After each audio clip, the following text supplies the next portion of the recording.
Hey, how's it going? I will be sharing the devotion from Jesus Calling by Sarah Young from March 18th. There's a few scriptures that accompany this devotion. There's Matthew 6:34 and then Psalm 84:12. It reads, "Trust me one day at a time. This keeps you close to me, responsive to my will. Trust is not a natural response, especially for those who have been deeply wounded. My spirit within you is your resident tutor, helping you in this supernatural endeavor. Yield to his gentle touch. Be sensitive to his prompting.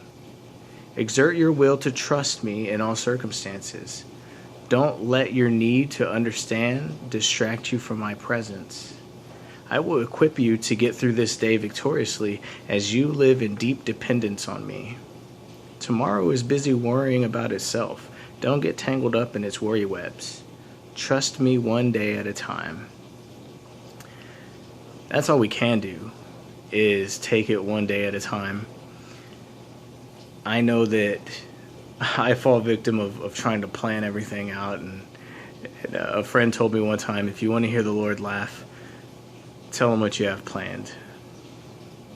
We may have all the greatest intentions in the world, but what will come to pass is the Lord's will, whether we like it or not, or whether it's a part of our plan or not. That's just what it is.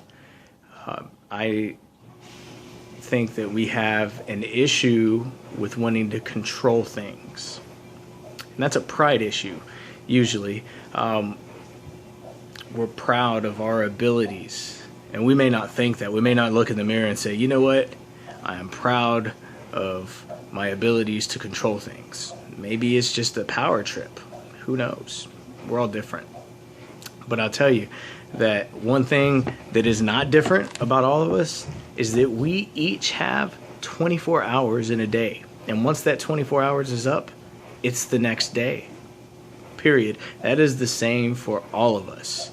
So if we take things one day at a time, I promise we will progress at a high rate. The Lord wants us to look at what's going on now, right? So pay attention to what he has on your plate today.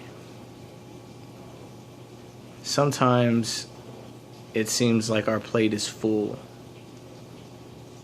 And those are usually the days that we think, oh my goodness, I have so much on my plate today, and then tomorrow, blah, blah, blah, right? Forget about tomorrow, blah, blah, blah. Focus on all that stuff that you have on your plate. If it seems like it's a lot, take a second and breathe. Take a few deep breaths and pray. I started doing these breathing techniques, which is like deep breaths and then counting, 10 up and then 10 out. And I'm not telling you to do that, but it's been extremely helpful to me.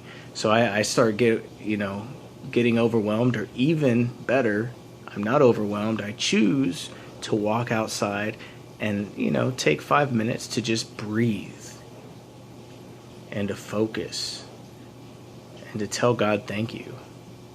Hey, thank you for loading me up with all this stuff. I'm glad you have so much faith in me.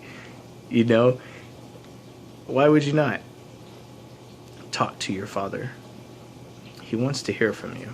And like he says here, my spirit is your resident tutor.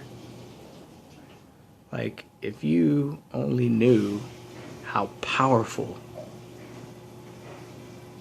you are because of the Holy Ghost.